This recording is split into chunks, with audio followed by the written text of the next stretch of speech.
Bismillahirrahmanirrahim. Assalamualaikum warahmatullahi taala wabarakatuh. Alhamdulillahirabbil alamin wassalatu wassalamu ala asyrafil anbiya'i wal mursalin wa ala alihi wa sahbihi ajma'in. Qala rabbi shrah li sadri wa yassir li amri wahlul 'uqdatam min lisani yafqahu qawli. Subhanaka la ilma lana illa ma 'allamtana innaka antas samiul alim. Wala haula wala quwwata illa billahil aliyyil azim. Alhamdulillah, syukur kita kehadrat Allah Subhanahu Wa Taala kerana masih mengizinkan kita untuk bertemu di siri perkongsian dalam bab Usuluddin, yang mana kali ini kita nak bincang berkaitan dengan satu tajuk adab ataupun satu tajuk akhlak dalam pelajaran Usuluddin Form 2, pelajaran yang ke-8, adabu fil masjid, iaitu adab ketika di dalam masjid. Okay.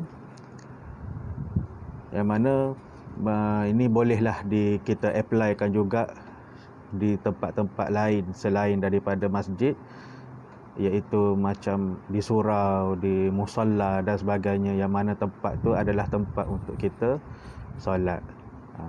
Boleh digunakan juga. Okay, yang pertama, mafhum al-masjid.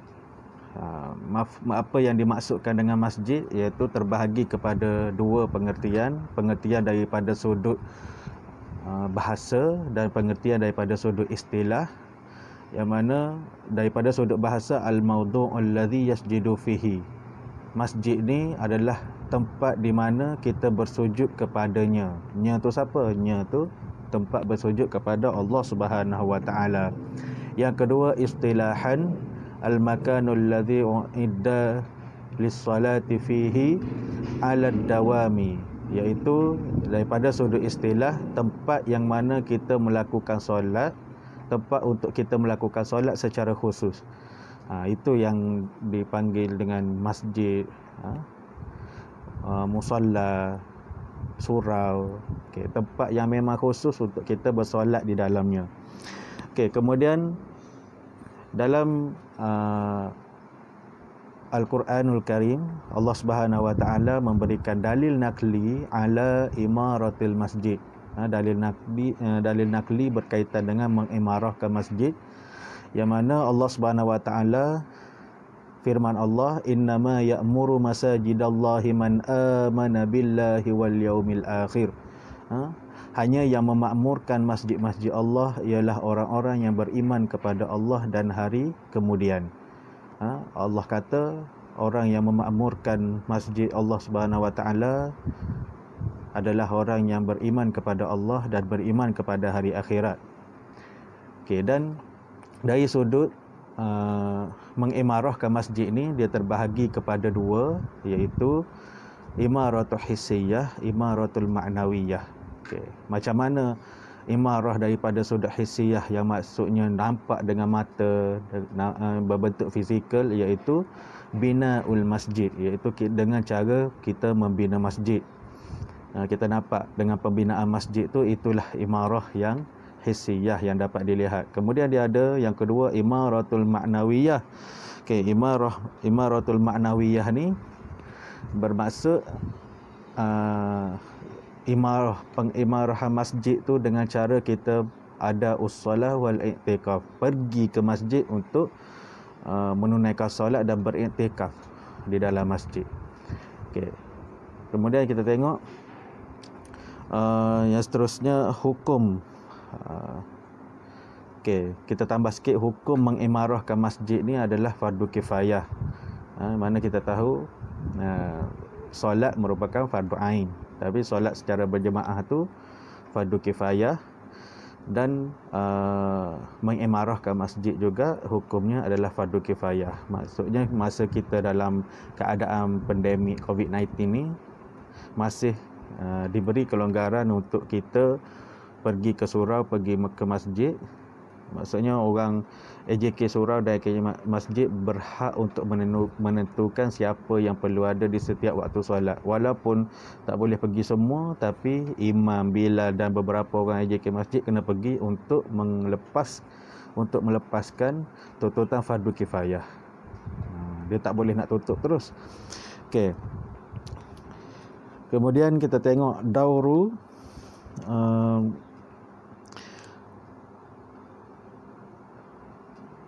Daurul masjid fi bina'il mujtami', iaitu fungsi masjid sebagai tempat penyatuan masyarakat.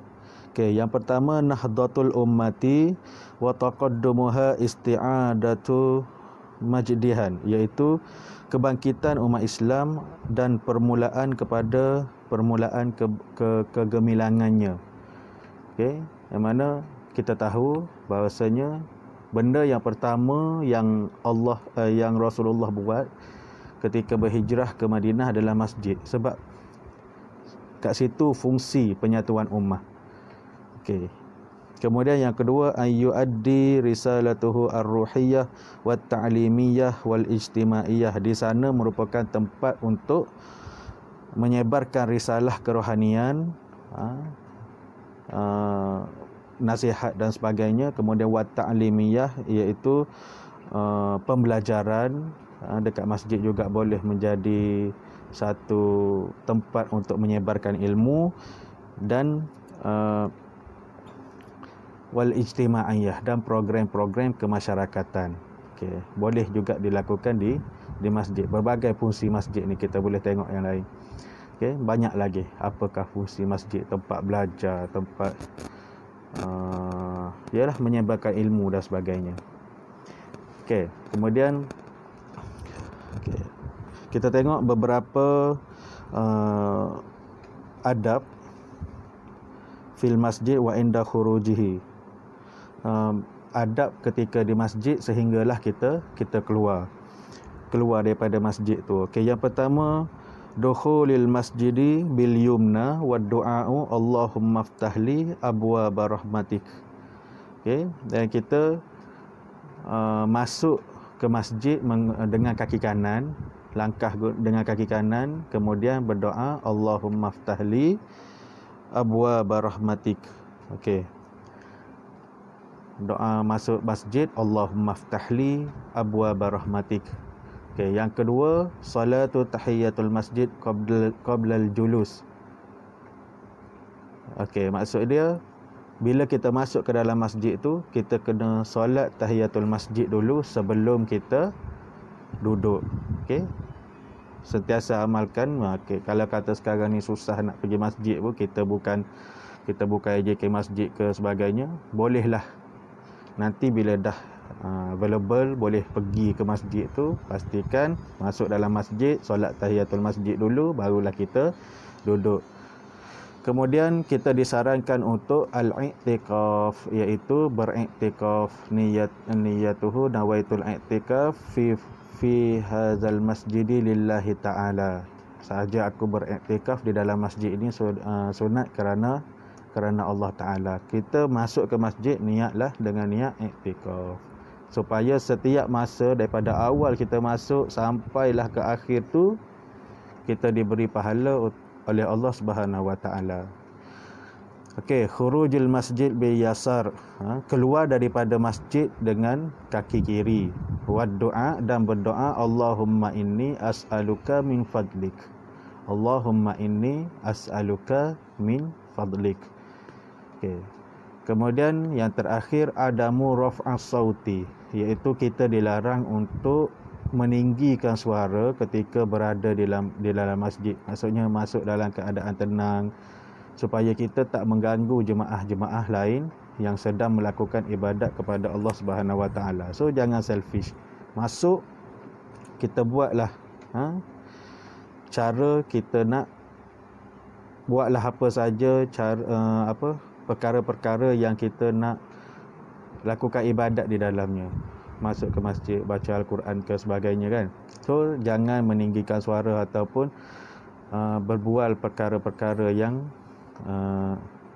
berbentuk keduniaan. Okay, wallahu a'lam bissawab. Assalamualaikum warahmatullahi taala wabarakatuh.